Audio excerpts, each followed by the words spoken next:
भाई जो गुरु वचन पे डट गे, कट गे फंद 84 के।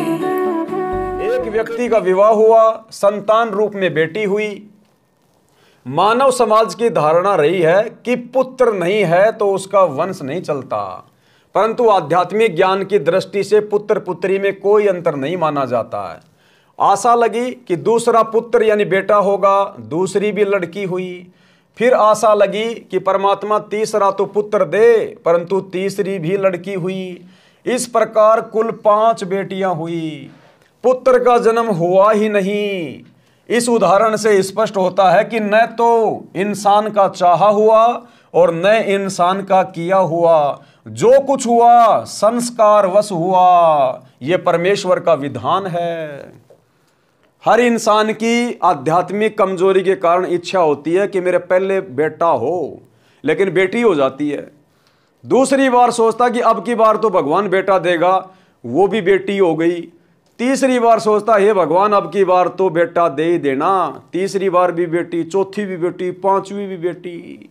क्या जैसा उस इंसान ने चाहा वैसा हुआ? बिल्कुल नहीं हुआ। चाहे राजा हो चाहे रंक हो, वही हुआ जो उसके भाग्य में पहले से लिखा हुआ था।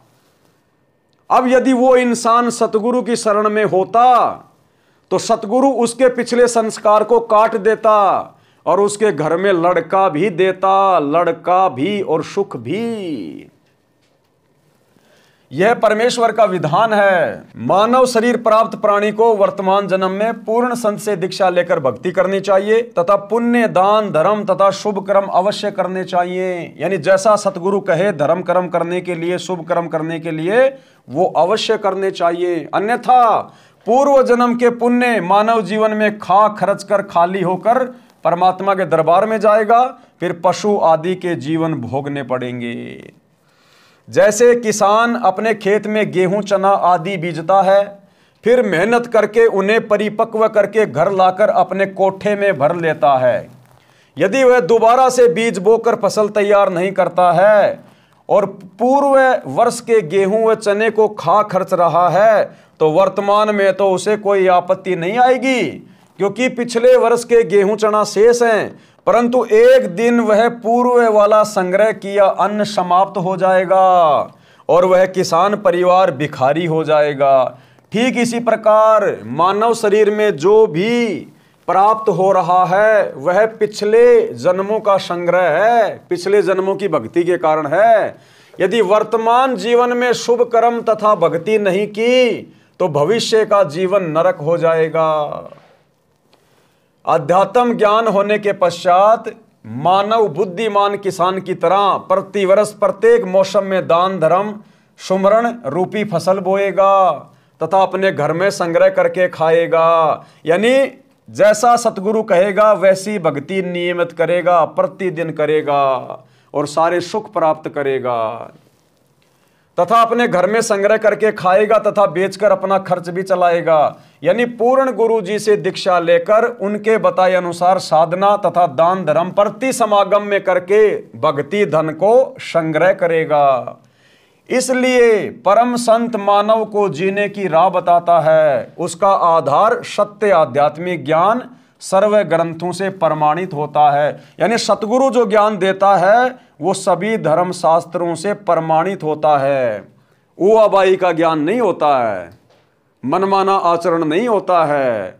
सर्व शास्त्रों से प्रमाण करके सतगुरु ज्ञान देता है और वर्तमान में विश्व के सभी धर्मों से प्रमाणित सत्य ज्ञान एकमात्र महापुरुष के पास यदि धरती पर है तो सतगुरु रामपाल जी परमेश्वर जी के पास है। सत्संग सुनिए और अपना आत्म कल्याण करवाइए।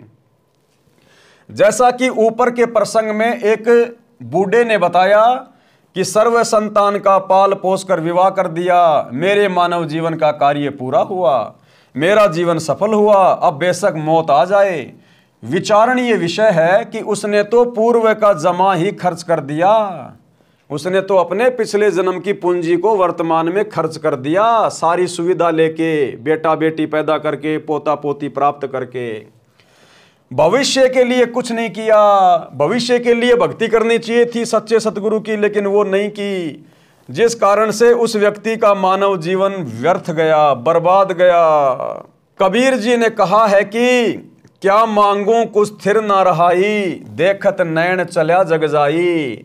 1 लख पूत 1.25 लाख नाती, उस रावण के दीवा न बाती। जो लोग केवल सुख सुविधा मांगते हैं, सांसारिक भौतिक धन मांगते हैं, परमात्मा कहते हैं तुम क्या मांग रहे हो? इस मनुष्य शरीर से तुमने क्या मांगना था? भगवान से, संतों से।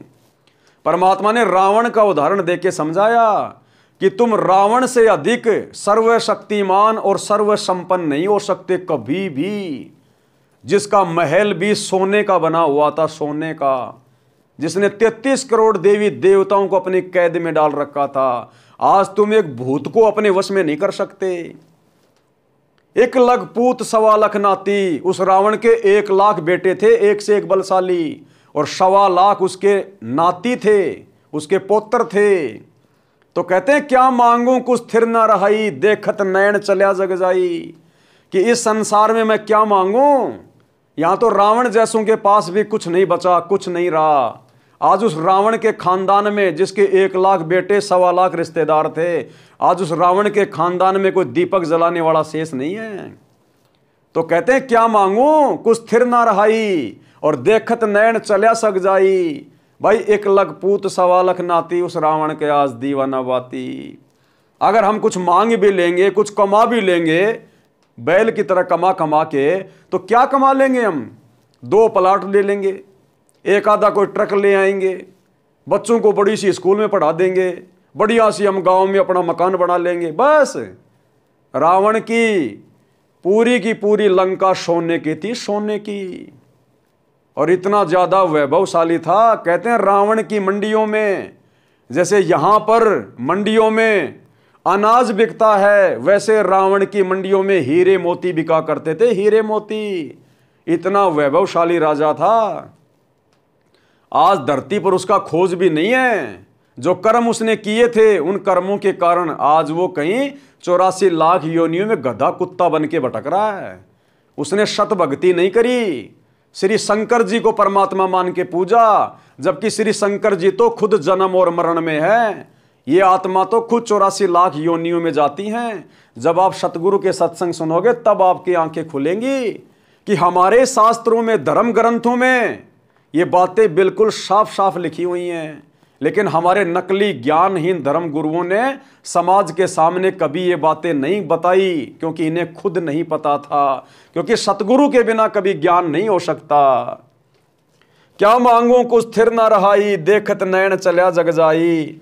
1 लख पूत 1.25 लाख नाती, उस रावण के दीवाना बाती। तो क्या मांगेंगे हम यहां पर? भावार्थ, यदि एक मनुष्य एक पुत्र से वंश बेल को सदा बनाए रखना चाहता है तो यह उसकी भूल है। जैसे श्रीलंका के राजा रावण के 1 लाख पुत्र थे तथा 1.25 लाख पौत्र थे।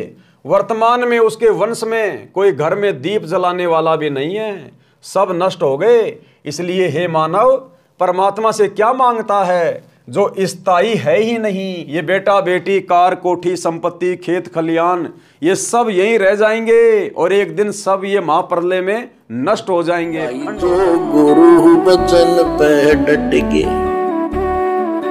कट गए फंद 84 के, कट गए फंद 84 के, कट गए फंद 84 के।